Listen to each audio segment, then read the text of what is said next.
Cool. So welcome everyone.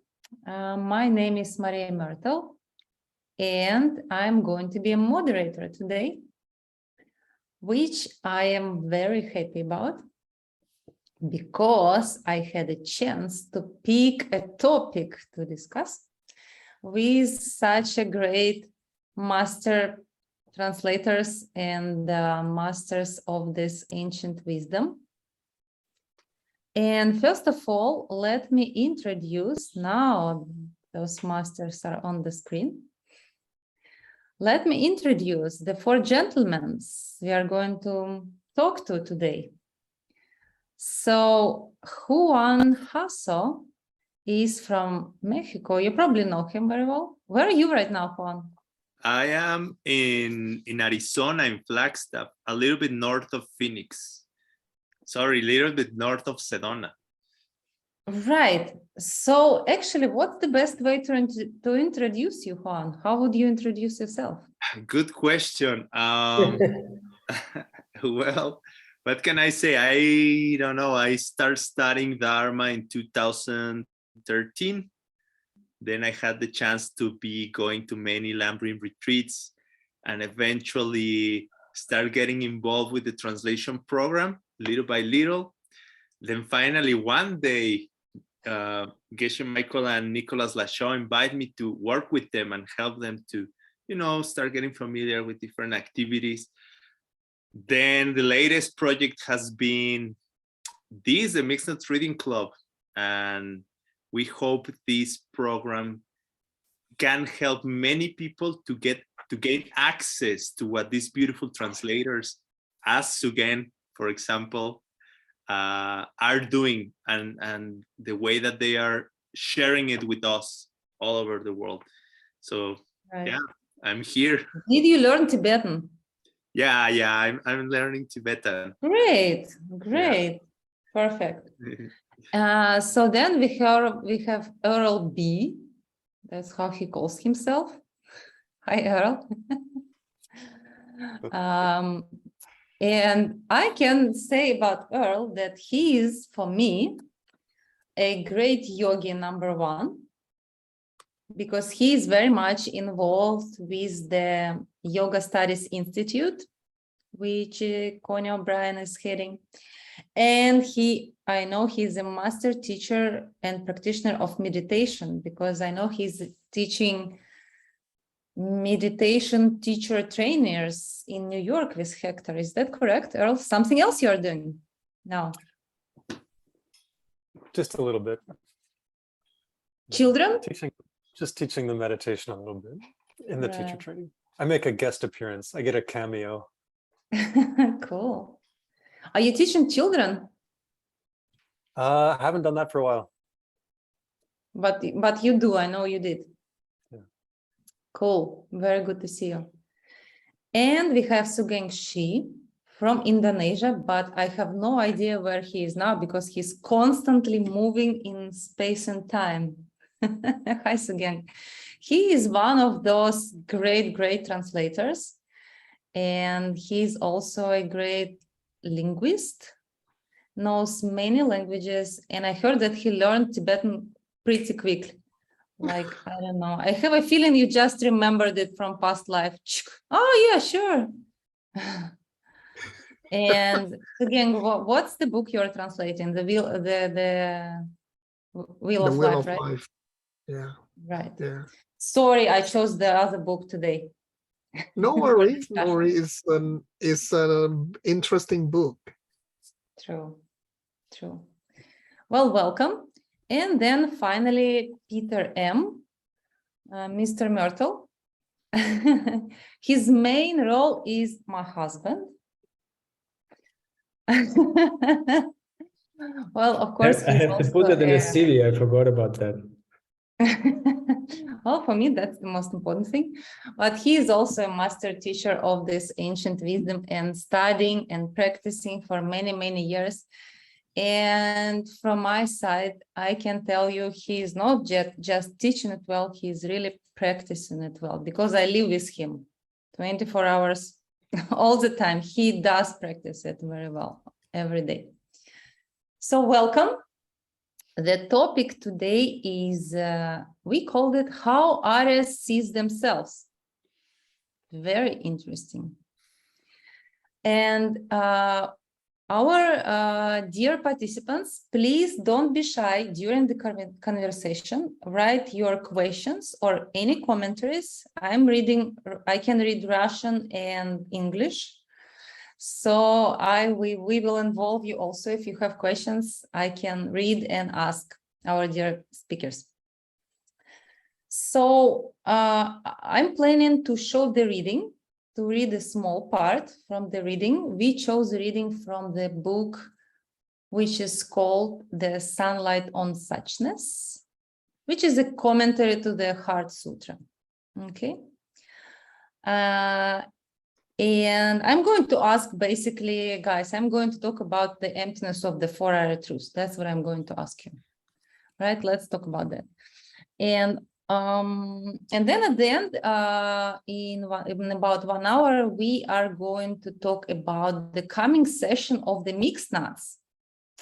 We are very excited about it. And I'm going to ask you if you are going there and why. And I don't know. I'm really excited about that session. I'm going to tell you which book is my favorite. And I'm curious which books you like the most. I know, Sugenk, you like your book. But anyway. Okay, good. Let's start. So I'm going to share my screen if I can. Let's see. Can you see it? Good. So I opened also in English and in Russian. So some people who speak Russian can read it. So here is a very, very famous lines from the Heart Sutra itself, which is taught by Lord Buddha 2,500 years ago. And this is a very strange statement that we are going to discuss. There is no pain. Oh, wow. There is no source of pain. Oh, there is no stopping this pain. There is no path to stop this pain. There is no knowledge, and there is nothing to reach. And there is nothing not to reach. Very confusing for me and for many, many people. So let's talk about that. And this is also the four area truths.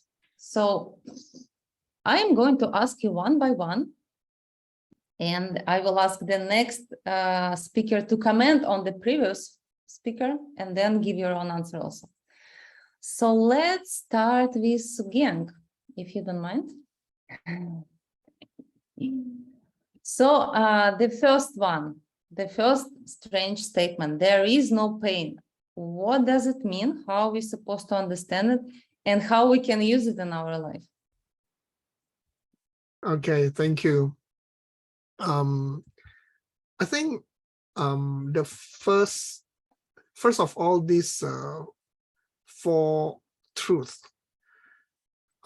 to many people is like an eye-opener when they first heard about it, including me. When I first heard about it many years ago, I was like, oh, okay, so life is suffering, right? Or life is pain. So I was kind of intrigued by this fact that life is pain, because I live in Indonesia. I was living in Indonesia, and we came from pretty moderate middle income family. So life was kind of not too bad for me. So to me, okay, is this pain? Is this suffering? And I realized that, oh, okay. And then I went to dig further that, oh, okay, actually suffering and pain refer to something deeper than that. And I started reflecting on my sickness. I started to reflect on the issues that I faced when I was growing up. So I have become accustomed to this idea and started to look at life in in the more better perspective. But like many things in the Dharma, the Buddha can be quite interesting, you know. When we already fix our mind on something and then suddenly he turn it the other way around, there is no pain. So, and I think this is, to me, this is a very good wake-up call, because sometimes we are too extreme on something. We are extreme on many things, you know, like as a human myself, I'm extreme on my belief. This is my belief. This is the only right. This is the only thing which is right. But I think this text here, when we change it to say that there is no pain, it's like a wake-up call. Hey, we cannot be too extreme. And I think the idea here is to bring us to the idea of middle way. Be careful, don't fall into the extreme here. When you say life is pain, we become very negative. But when we look at it from the other side, when we understand, when we try to look into this life is not pain, how do we interpret that? For me, I would interpret in such a way that, hey, this life of pain means the life which is uncertain when I don't understand about the seeds. So how do I change it? I have to, and this is renunciation, you know, hey, life is so uncertain, creating all the pain. So it's renunciation. That means I need to wake up and start learning about the seed system and start to planting seeds to create a better future, so that life is not painful anymore. Once I understand the seed system, once I know how to create my future, once I know how to plant the seeds for better future, then life is not painful anymore. So this is how I would explain this first word. Thank you, Sugyang. Dear participants, please, if you agree that life is suffering, life is pain, write type plus in the chat. And I would like to ask Peter first to comment on this, what Sugyang says about that there is no pain, and also explain how there is no source of pain. Thank you, Maria. Thank you. Hello, guys. It's very good to be with you. I am enjoying to discuss these things without having to prepare PowerPoint or doing a lot of stuff. It's like a nice coffee conversation. I really love it. Like in the beginning of the days, early, remember, in the tent in Diamond Mountain. Thank you again for your view on the topic. It's fascinating. I never thought about it that way. And while I also, for the sake of debating, thoroughly disagree, I still like it because you suddenly give a positive thing to the whole ACI track. So that's not so bad, kind of. You know? And I mean, Maria and me, we're living together, but we're not always closely coordinated. So I didn't know what she would do, and that she would bring up that as the first question. Because yesterday we started ACI 7 here in Vienna for the Russian speakers and German speakers.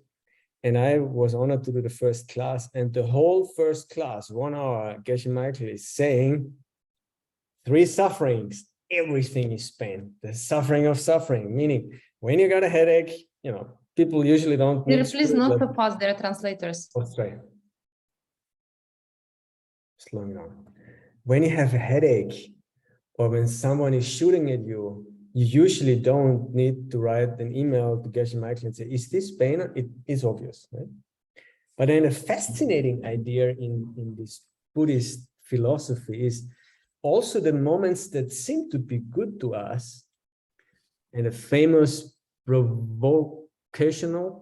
provocative situations and examples are imagine you have a 4-year-old beautiful daughter and it's summer and she brings you a flower in the morning. I don't know if this ever really happens, but imagine. And she looks at you lovingly. We say that is pain too. Why? Because it's changing. And for me, you know, in my upbringing, because I'm a native German speaker, Goethe wrote Faust, right? And the one thing from Faust, Goethe's most famous work was, there's one core quote there, where the devil makes a deal with Faust and says, Faust, I give you everything you want in your life. Money, fame, girls. This girl was Gretchen, right? Anything. But if there's one moment where you are saying, oh moment, you're so beautiful, please stay, then your soul is mine. That's the theme of Faust's Goethe. So, which seems to be absolutely about the suffering of change, that the fact that we cannot hold on to good moments, and the fact that if it is true that a good moment always turns into something which is not lasting and turns bad, then we cannot apparent good moments, but they are pain. And the third kind of suffering is the all-pervasive suffering, which I would, due to lack of time, describe about in the way that I'd say all-pervasive suffering means that the fact that suffering is positive at all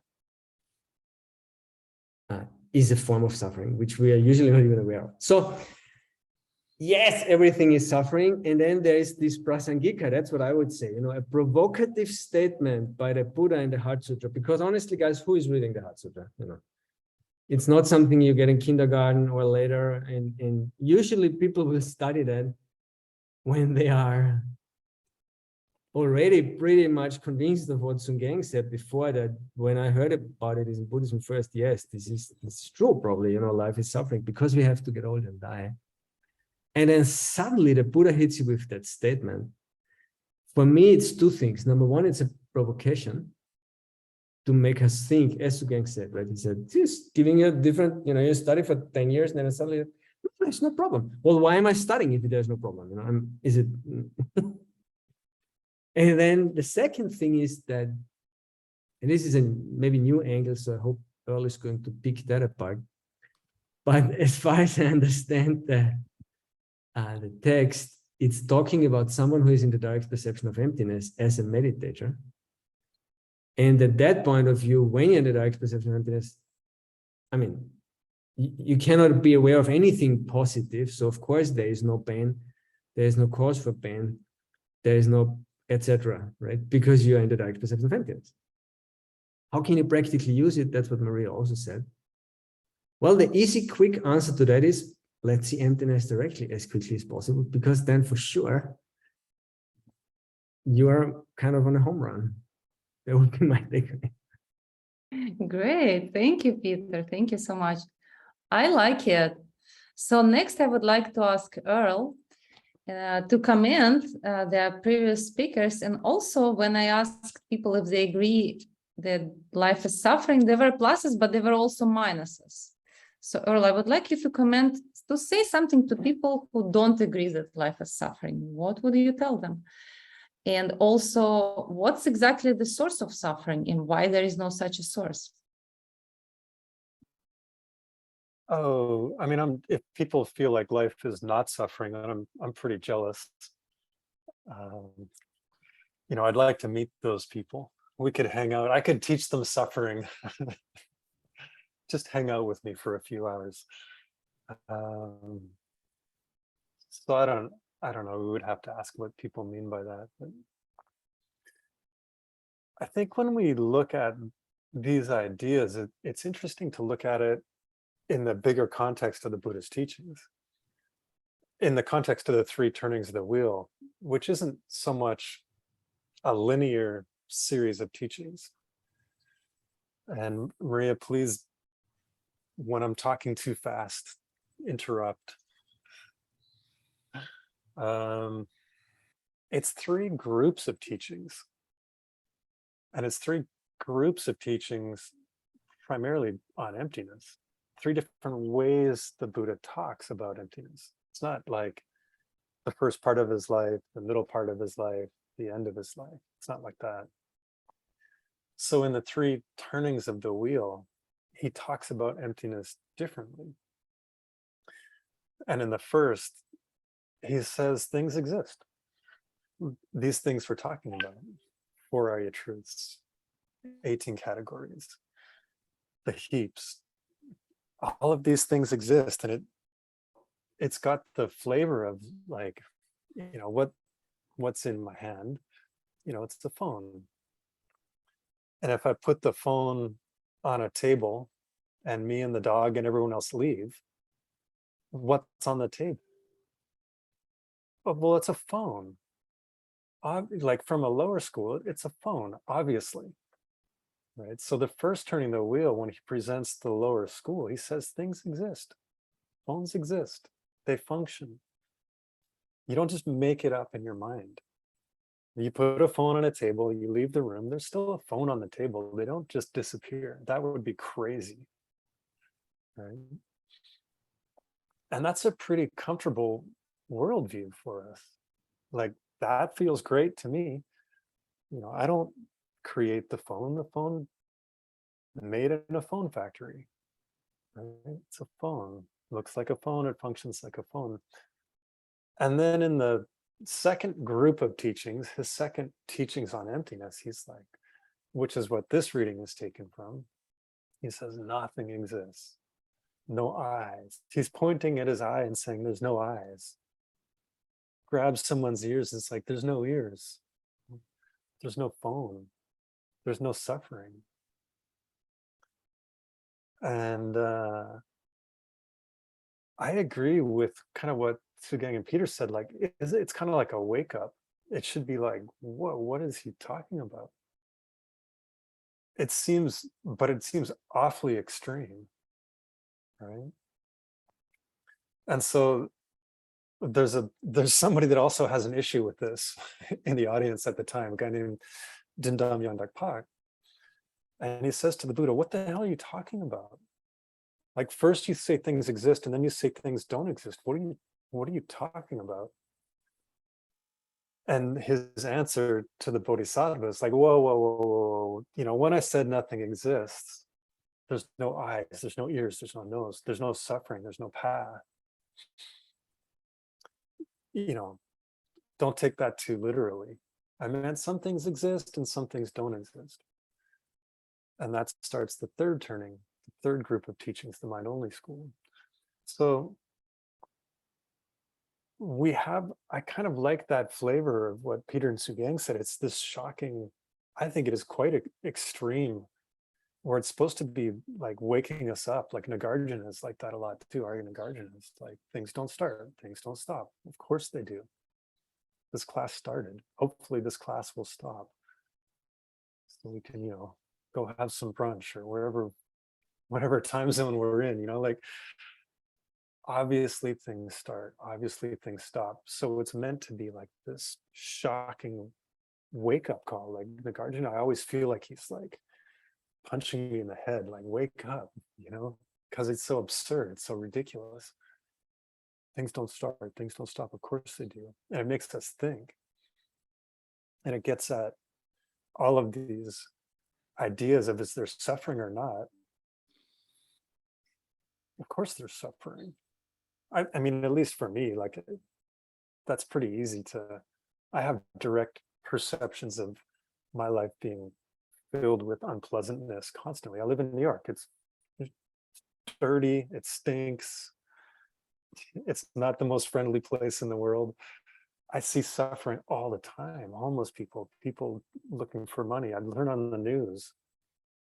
Suffering is obvious. So what is the Buddha? Obviously, when he says there's no suffering, it doesn't mean there's no suffering. We can determine that pretty quick. So what does he mean? What does that text mean? And I think it gets us to investigate the difference between appearance and reality, right? So we're not wrong about the appearance of a phone. We're not wrong about the appearance of suffering. Not wrong about the appearance of a path. Yeah, it's a phone. It's a correct perception. It's a sema. We don't have to interpret that.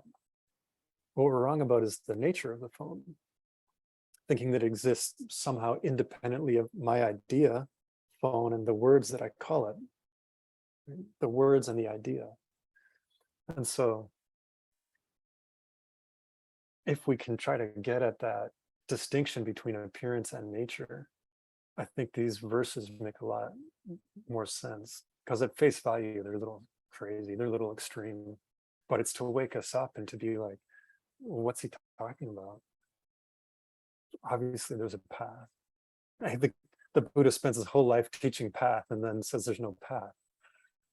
And so we obviously need to interpret it, the words, but the appearance is fine. It's the reality. So we can judge, yeah, like that. Cool, Errol, thank you. That was cool. Okay, Juan, what do you think about the, by the way, nobody, I'm asking, but nobody of the previous speakers still don't want to tell me what's the source of suffering. Maybe you tell me what's exactly the source of suffering and how there is no such a source. And also there is, I see Chuck is writing in the chat, it may help to distinguish between pain and suffering. Are they the same thing? What do you think about it? Okay, thank you very much. What I can say first of all is I like the reading a lot. Like, I keep encouraging the audience, whenever you come to these programs, if you can do the reading in advance, it's gonna be amazing. No, because really, like, now that I'm being involved with Тому this що program, коли I get to do the readings because, you know, I have to. And it's amazing. It's really, really a great opportunity to study, to get new ideas, to compare with old ideas. So this reading took me to a interesting point of view that I don't usually hear. And I think Peter did mention about it. Usually when we hear about there is no pain, there is no source of pain, there is no stopping the pain, there is no path to stop it. I think usually, or at least myself, usually I have heard this explanation. That means there is no, let's say, pain self-existently. There is no pain that exists in and out of itself without me, myself, creating it, planting the seeds, being mean with somebody else, and then feeling sad because nobody pays attention to me or something like that.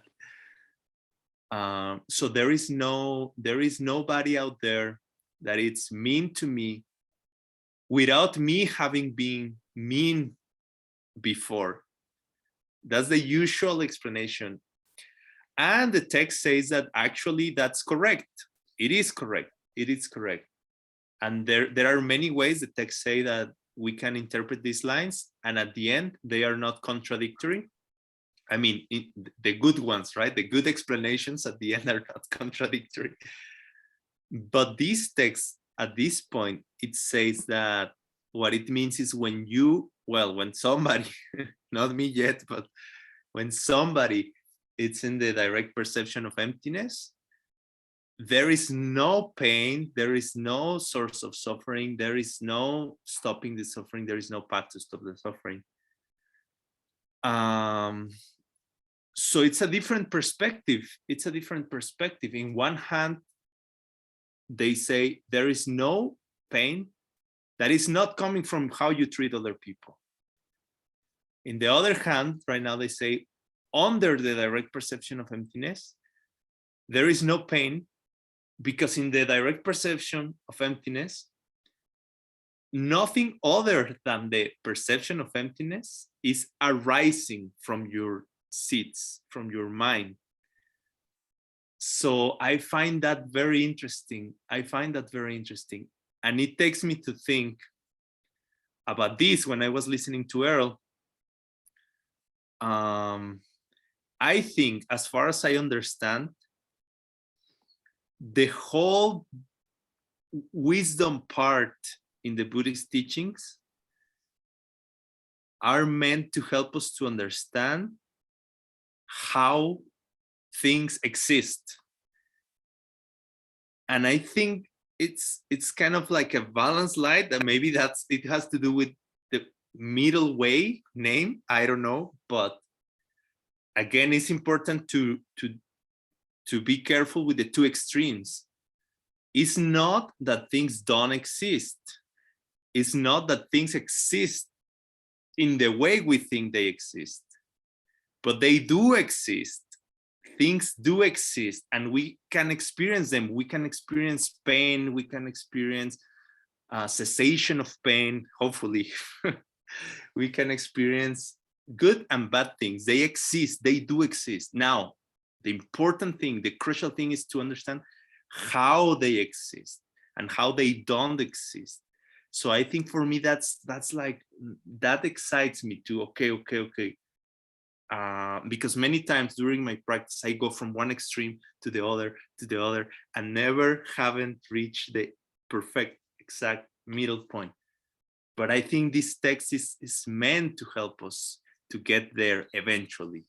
So that's what I will say. Yes, for sure, pain exists. Pain exists, come on. And beautiful things exist as well. Now, I guess that the real mission is to figure it out truly. How do they exist? And then how to get the ones we want, how not to get the ones we don't want. Thank you, Juan. By the way, there was a question, I think, to you. Chuck wrote, during the direct perception of emptiness, what else does not temporary exist? During the direct perception, I think what else does not exist? I guess nothing else, but you take everything that exists in the world that is not the direct perception of emptiness and cancel that. And I will say the only thing that exists is not really that exists, but I would say the only thing that it's being experienced, or that it's being apprehended by your mind at that moment, it's only emptiness. But I like this. When we talk about emptiness, I think it's very important to also talk about, especially when we talk about a perception, the emptiness of what? Because emptiness in general, it's only a concept. Like the real thing, emptiness, it's always attached to the object that possesses the emptiness. So I really like it when Geshe Michael reminds us, like, remember, the first emptiness we will experience directly is the emptiness of our own mind. So I guess technically, when we are under the direct perception of emptiness, we are under the direct perception of emptiness of our own mind. Does then our mind exist at that moment? Yeah, it has to. I guess. Would something more than the direct perception of emptiness? That's a good question to investigate. Very good question. I just think about this thing. It came in the Yoga Sutra, remember? Water poured into water.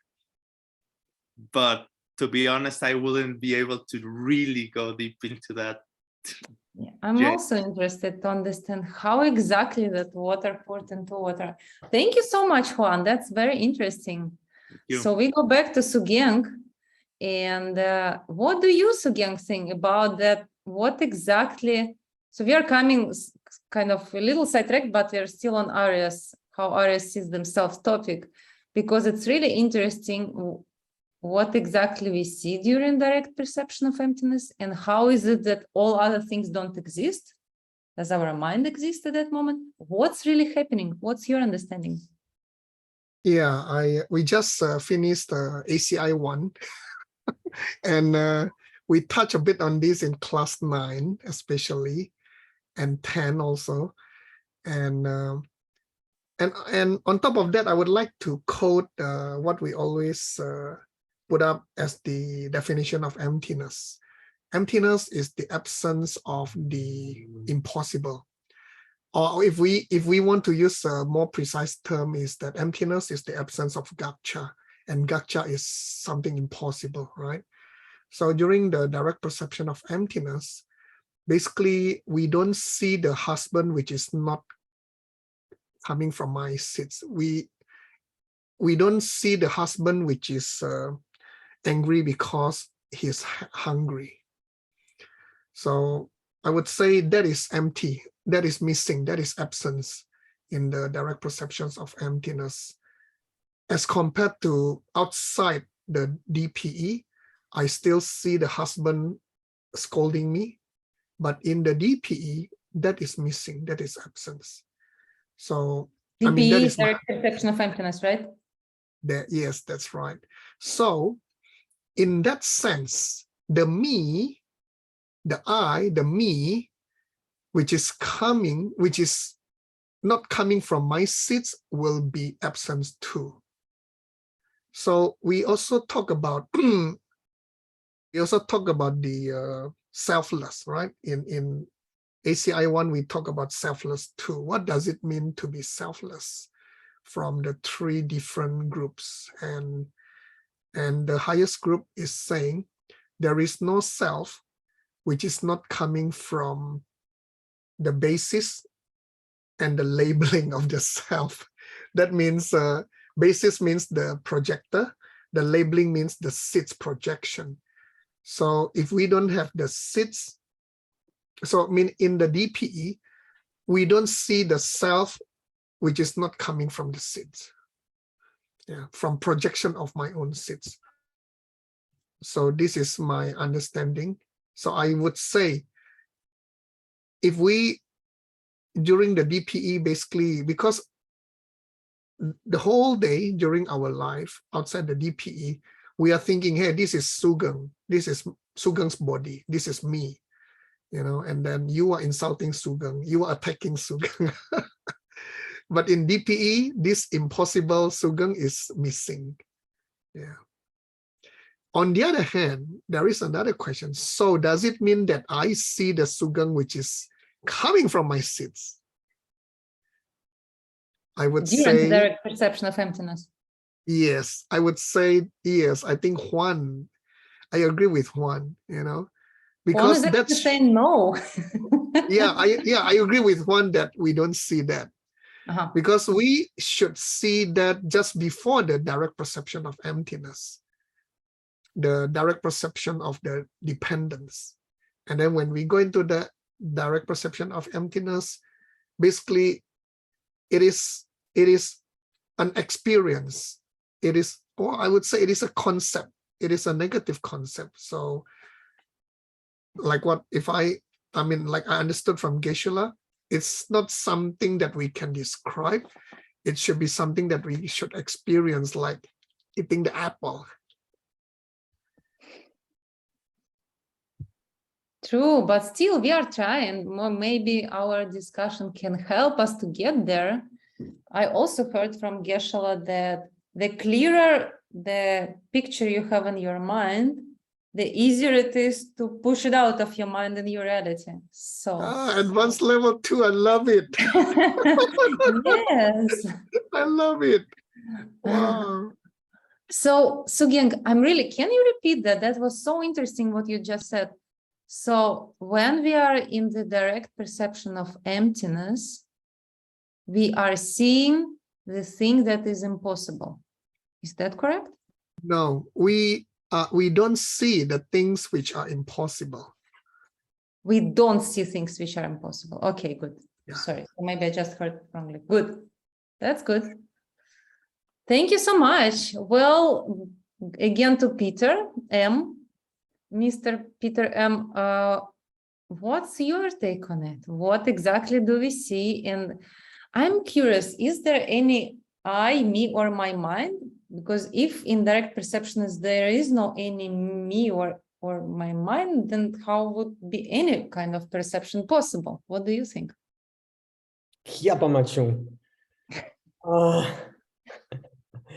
Well, I love the discussion and what Sugeng said, and I'm going to try to debate it, which is a little bit unfair because then Sugeng has to wait 3 guys and we come back to him, but I think he can take it. So one of the explanations of Geshe-la on the direct perception of emptiness, which I enjoy greatly, is that what you try to do in meditation is you're trying to sustain over a period of time, the perception of no self. And in this case, I would go a step deeper and say the selflessness of what? The selflessness of me. So I do think that there is in that state of meditation, in that state of awareness, you manage to let go of a perception of you completely. Because any perception of anything until you have seen emptiness directly is always wrong in the sense that the taste that you have about the object that you're perceiving is always that it's self-existent. So is there me? Yes, there is a me, because if there would be no me, there would be no pain, and there would be no path to pain, and etc. But what we actually get to, I think, in the direct perception of emptiness is a state of awareness where we realize that even the mind is a tricky thing. I don't know how many different classifications of what mind is you can make. You know, in the 5 hips, you have, I think 4 of them is about different mental functions, right? Feelings, discrimination, the rest, and then main consciousness. What the hell is the difference between main consciousness and the mind, right? I mean, it sounds so easy, but like, so I think we realize in the direct perception of emptiness that everything that we usually think of as me, in my case, Peter, is a projection. Forced upon and otherwise completely undisturbed, empty. And now it's getting tricky because every word that I use is describing a positive, and then I'm already losing my own argument. But there's this kind of beautiful raw awareness, which is a positive, so it can't be the direct perception of emptiness, but anyway. And then the me is gone at that point in time. And of course, when the me is gone, all the objects are gone in the sense that you cannot perceive them at that point. And if you can identify that this is who you are actually, which is more true than to say I'm Peter, because Peter is coming and going like a flower, then I think we're getting very close to what emptiness could be, right? But I want to add it's like a poker game. How do you say it? I want to up the game. They say, you know, it's relatively easy to discuss, well, what happens to someone who is seeing emptiness directly about those things, because that's what the reading is about. Well, he doesn't perceive those things because he only sees a negative. So there is no pain, etc. Right? But what's really bugging me, and I'm happy that Earl is going to answer that perfectly and beautifully, is we say, and we've all agreed on that, when you're in the direct perception of emptiness, you cannot see something positive, meaning anything else, because you cannot. But then, schwuppdiwupp, as you say in German, teachings turn around and say, well, when you're Buddha, you are always in the direct perception of emptiness. And parallel to that, you see all existing things at the same time. Now that one, you know, like, well, which one is it? Like, that's a hard one for me, really, to try to imagine it, because frustratingly, and this is my last statement, it's not that when we see direct perception of emptiness, that's the first time an emptiness is here, right? We are always in emptiness. We're just not aware of it. So if my mind would be different, I could perceive it right now, but I can't. And apparently what all this is doing is it gets us eventually to a place where we are always in the direct perception of emptiness. And we see all existing objects. And I don't know how that mind would feel. Well, help me. Thank you, Peter. That's really good question. I also would like to know, Earl, well, sorry, you got the hardest question. It's hard to debate, you know, a Buddha's mind. I don't know. You know, I think Peter described it well.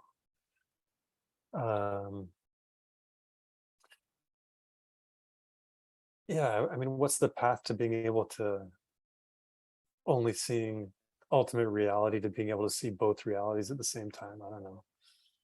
And they do that with their toe and their elbow. I mean, when we talk about the Buddha's mind or omniscience, it's so unfathomable or hard to imagine. Sometimes I even wonder if omniscience is all that appealing, you know? Like, I love watching sports and I love watching hockey games and I love, placing bets. And if I'm omniscient, knowing all the answers and not getting to Google anything, not knowing what's going to happen tomorrow, like sometimes I don't even know if it sounds all that fun. But there's, they do say it's blissful, so that sounds fun. So I mean, I don't know, but there's something about, I think there's a lot of good points that people raised. One, it's an absence that we're perceiving. And two, that it's the absence specifically of me. And so we should think about that. Sorry, I'm going to slow down. We should think about that when we meditate. At some point, we should be meditating on the absence of a self-existent me. If that's the thing that's going to lead us to realization, to the cessation of suffering, then we should meditate on it once in a while, don't you think? And I know for me, I forget that a lot. And then to remember, there's a lot of confusion about the idea of conceptual. And Jetson Kappa takes a very different take on what conceptual means. And he says it's conceptual is when things are appearing as if they're coming at you, and non-conceptual is when you understand things are coming from you. It's not that you're thinking in ideas or not thinking in ideas or a concept like that. And so how do we go from a non-conceptual state of mind, meaning for the first time, we're not seeing things in a self-existent way? How do we go from having that capacity to being able to hold that while then seeing the dependent origination of everything? I mean, there's just apparently something about our mind that can do that. I don't know. Sounds great. But I think it's important to kind of be clear about, what we talked about, what the process is at that perspective. And that's all great to talk about, even when we can't, because like we were saying, trying to get that image clear is going to help us have that resolve. So how do you think of the unthinkable? I don't know, there seems to be some magic to trying it. How do you see both realities at the same time? I don't know. So then how do we see something non-conceptual when we're stuck in a conceptual framework? How do I see something coming this way when everything comes this way? There's a little bit in the 4th chapter. How do we use the mind is broken. The mind is stuck in conception, seeing things self-existently. So how could we ever use that to fix itself? It's a hard question, but I guess trying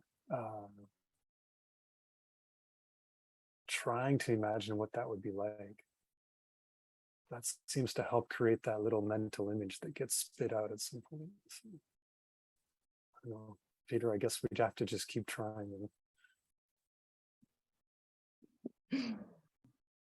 Cool, thank you, Earl. Cool. Okay, Juan, I wanted to ask you, we are talking about iris and direct perception of emptiness. How does that look like? But like, why? We apparently, all of you 4 guys, that's the goal you want to reach. It looks like that. But why is it such an important goal? And how is the next mixed nut session connected to it? Is it any way connected at all? Why is it important? Okay, yes, thank you, Maria. Good question. Okay, yes, when I'm listening to all of you guys, a part of me is like thinking and enjoying the philosophy, you know, wanting to learn more. And another part of me is like burning, like, do something about it, right? Like, okay, give me the practical, give me the one thing. I mean, it's beautiful to understand this side of wisdom. And then also together, like another part of me is like, okay, but give me the method side. Give me like, okay, let's do something about it. The interesting part is that many times wisdom, I will say, studying wisdom, it's a great method, actually. It's great practical way to do in order to change our lives. I think at the end, what we want really is to have a good time. Sometimes I really think like, what is all this about enlightenment?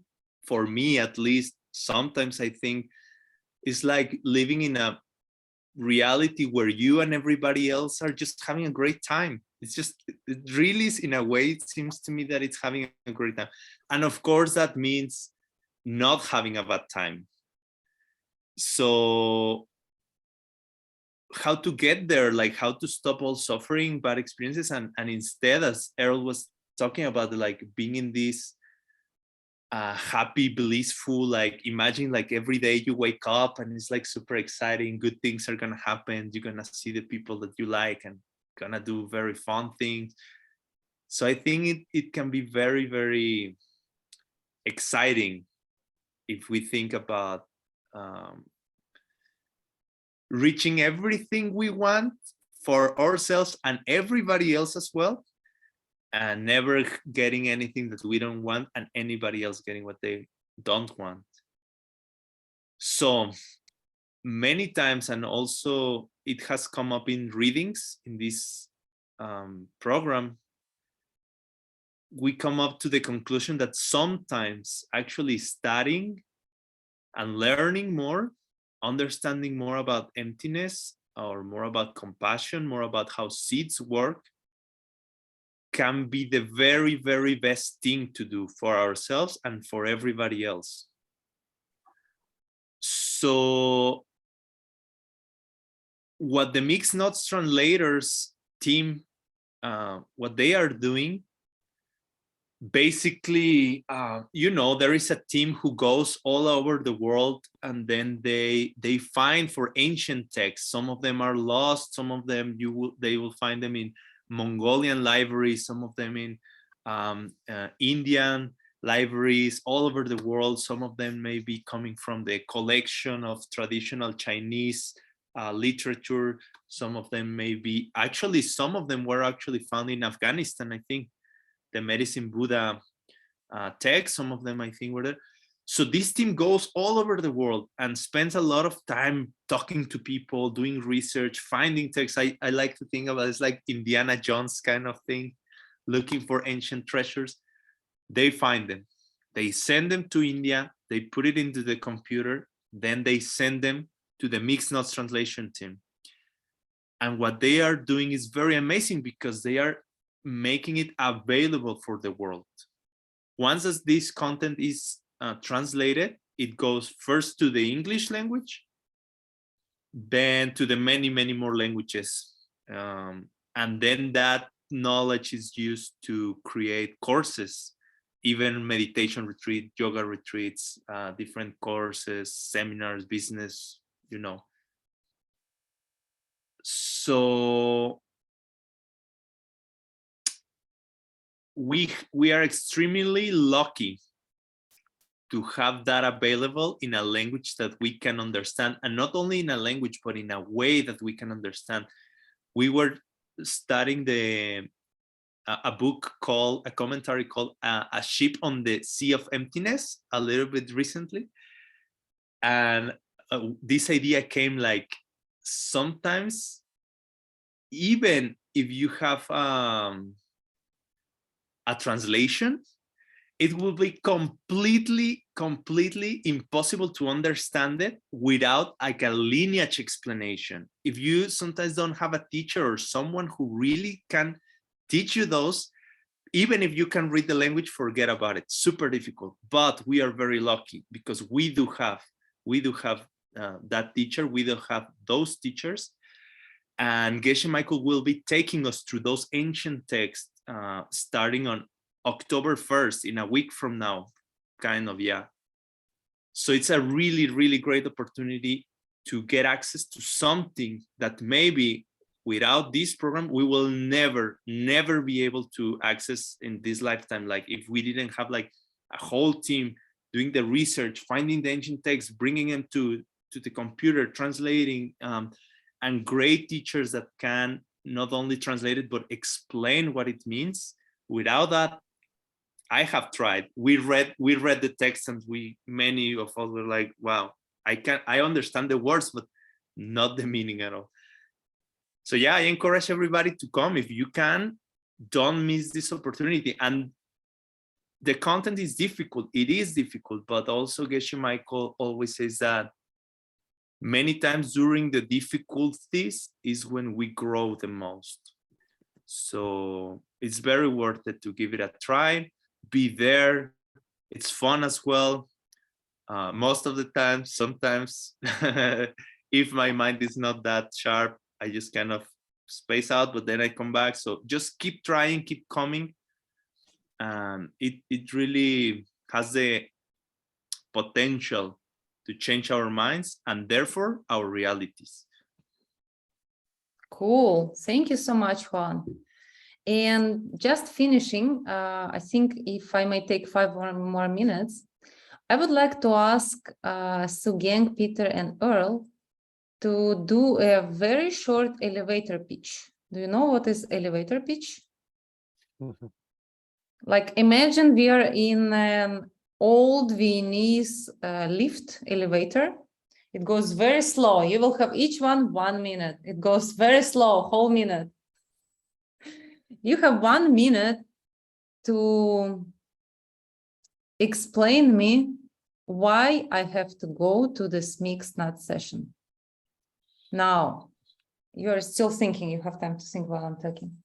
Now, imagine you have to basically cover 2 big audiences, ACI and DCI.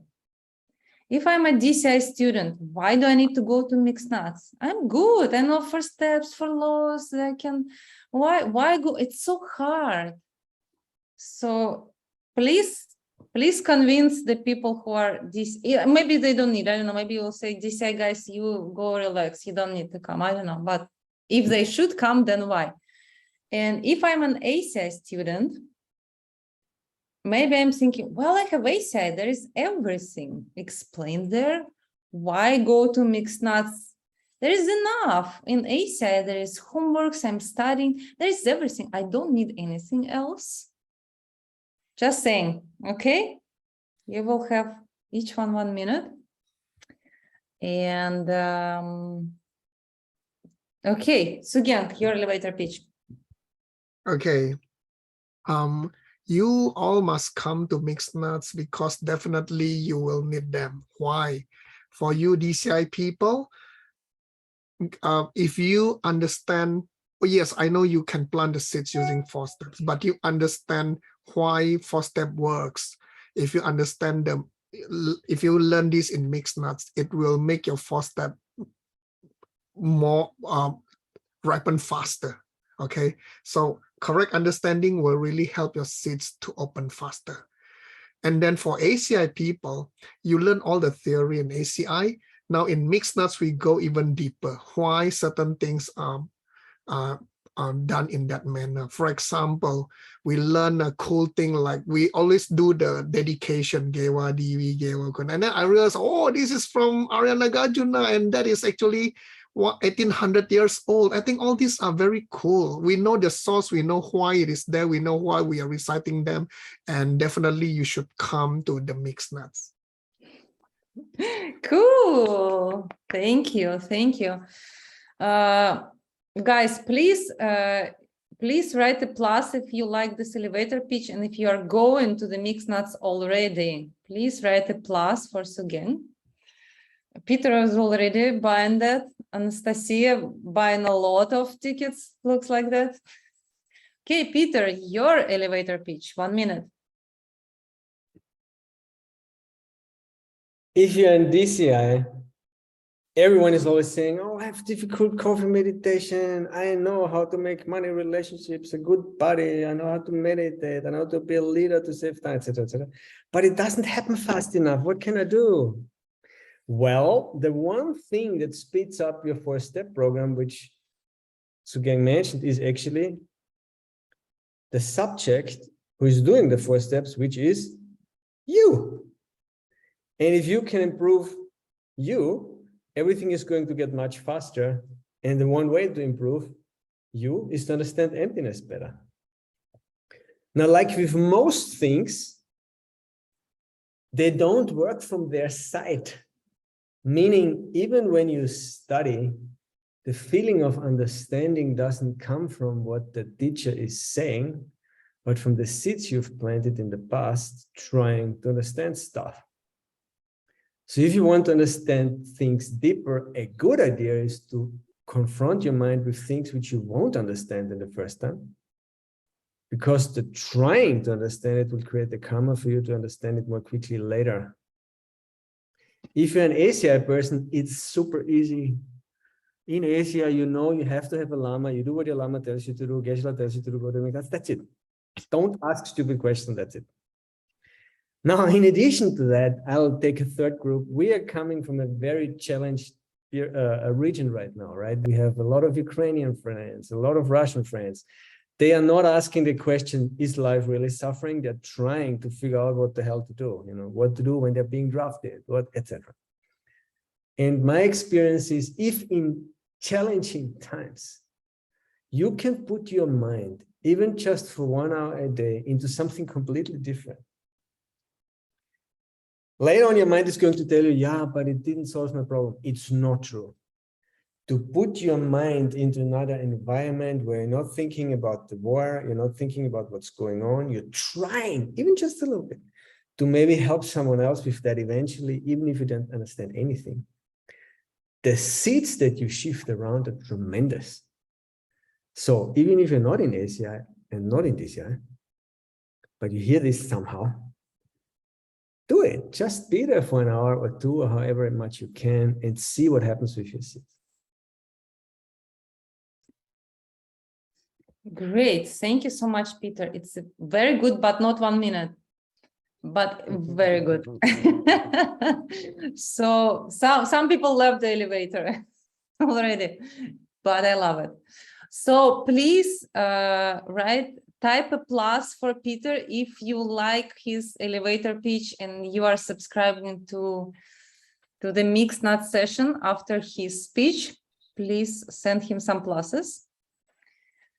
Uta Sharf is saying very nice elevator pitch, by the way, Peter. She was not writing. It's first time she's writing anything. She waited in the elevator and kept the door open so I could finish. Oh, I see. I see.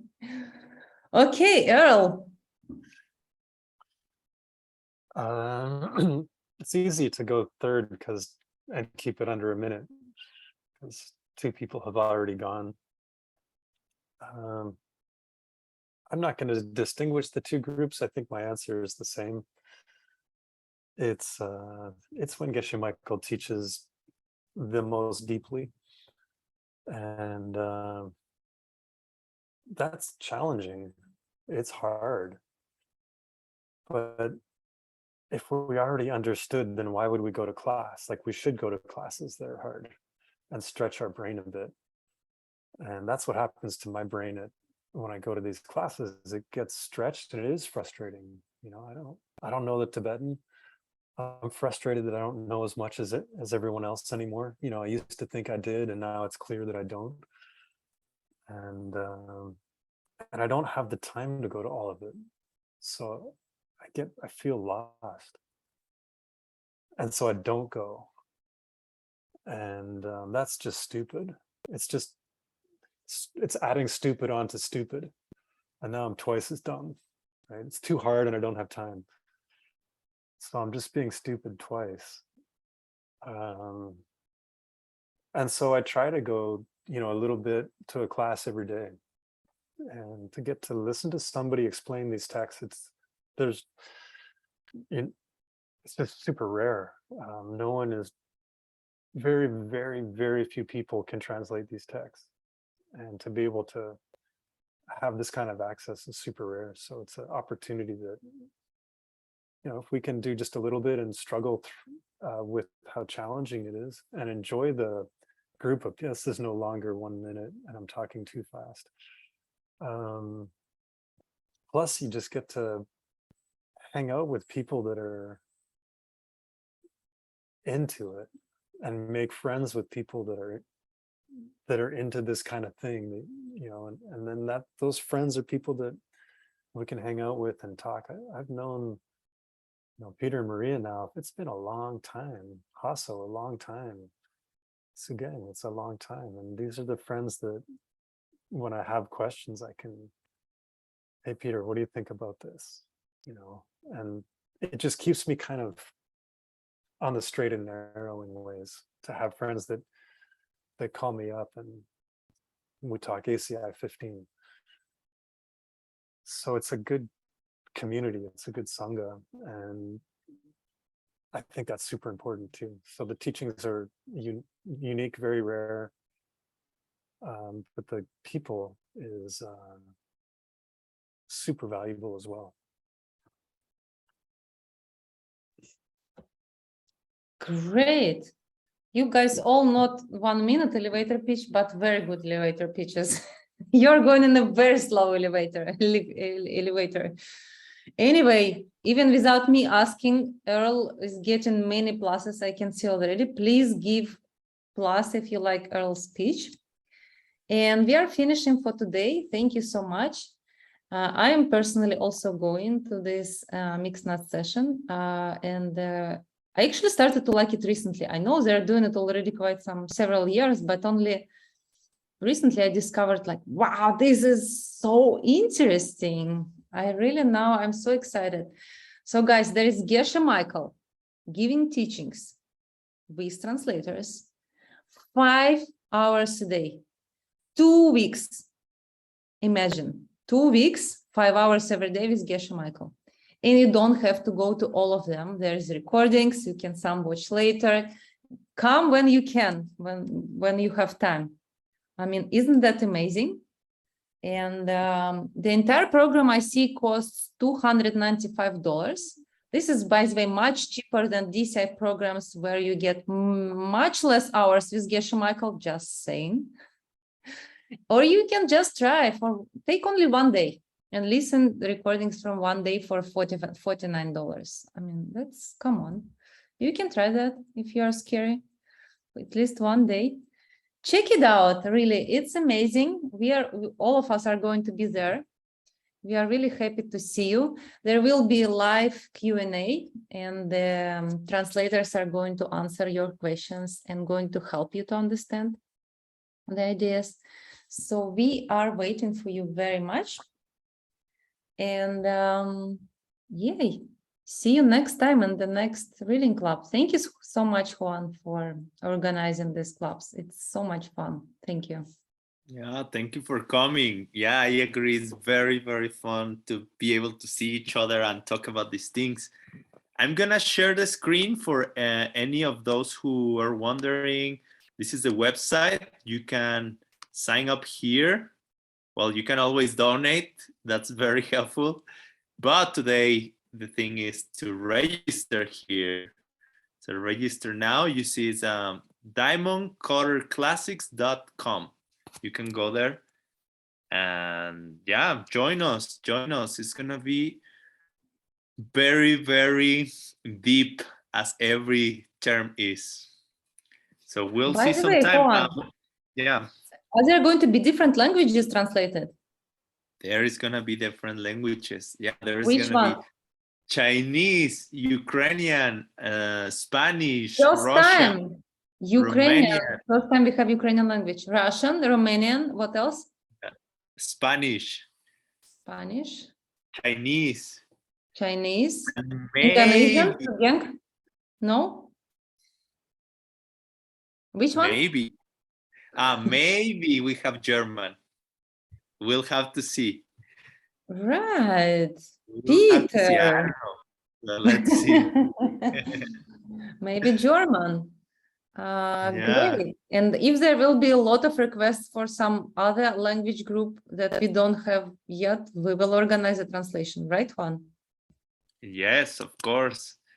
So maybe even, I don't know, Vietnamese, or we have to work on that. But yeah, for sure, the idea is to make it available for the most people we can. That's actually, when I always talk to Nick and Ben Kramer, they say one of the main purposes of all these programs is to share this knowledge with as much people as we can. So, Sugeng, consider Indonesian language. Think Okay. about it. Let me do a strong 4 steps first. Great. Thank you so much. Good to Thank see you guys. have a great morning or night. We'll Yay. see. Thank you so much for coming. Thank you. Bye, guys. It was good to see you, Juan, Sugeng. Similarly, Thank you. take care. Yeah, you too. Take care.